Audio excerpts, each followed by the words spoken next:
ത്രിയേക ദൈവത്തിൻ്റെ തിരുനാമത്തിന് മഹത്വം ഉണ്ടാകട്ടെ. കർത്താൽ പ്രിയ സഹോദരങ്ങളെ, നിങ്ങളെ എല്ലാവരെയും ബൈബിൾ ക്രൗൺ പ്രതിദിന പ്രശ്നോത്തരിയുടെ ഒരു പുതിയ എപ്പിസോഡിലേക്ക് സ്വാഗതം ചെയ്യുന്നു.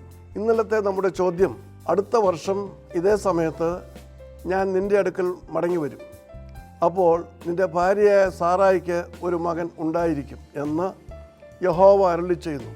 അപ്പോൾ സാറായിക്ക് എത്ര വയസ്സായിരുന്നു? ഉത്തരം 90 വയസ്സ്. ഉൽപ്പത്തി പുസ്തകം 17-ാം അധ്യായം 17-ാം വാക്യത്തിൽ അത് കാണുവാനായിട്ട് കഴിയും. നാം അതിൻ്റെ പശ്ചാത്തലം നോക്കുമ്പോൾ യഹോവയാം ദൈവം അവർക്കൊരു മകനെ നൽകുവാൻ പോകുന്നു എന്ന് അരുളി ചെയ്യുമ്പോൾ അബ്രഹാം കവണ്ണു വീണ് ചിരിച്ചു എന്ന് നാം വായിക്കുന്നു. അപ്പോൾ അബ്രഹാമിന് 100 വയസ്സായ മനുഷ്യന് മകൻ ജനിക്കുമോ എന്നുള്ള ചോദ്യവുമായിട്ടാണ് ചിരിച്ചത്.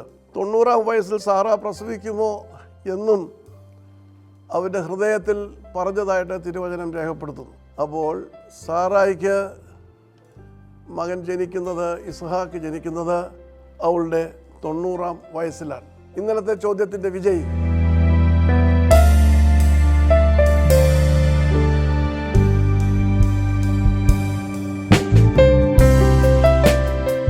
നമുക്ക് ഇന്നത്തെ ചോദ്യത്തിലേക്ക് കടന്നു വരാം. ശൗൽ രാജാവിൻ്റെ എത്ര പുത്രന്മാരുടെ പേരുകൾ തിരുവചനത്തിൽ കാണുവാൻ കഴിയും?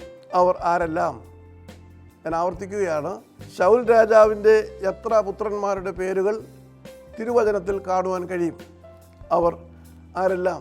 എത്രയും വേഗം നിങ്ങളുടെ മറുപടികൾ അയക്കൂ. ദൈവം നമ്മെ അനുഗ്രഹിക്കട്ടെ. താഴെ കൊടുത്തിരിക്കുന്ന വാട്സാപ്പ് നമ്പറിൽ നിങ്ങളുടെ ഉത്തരങ്ങൾ അയയ്ക്കുക.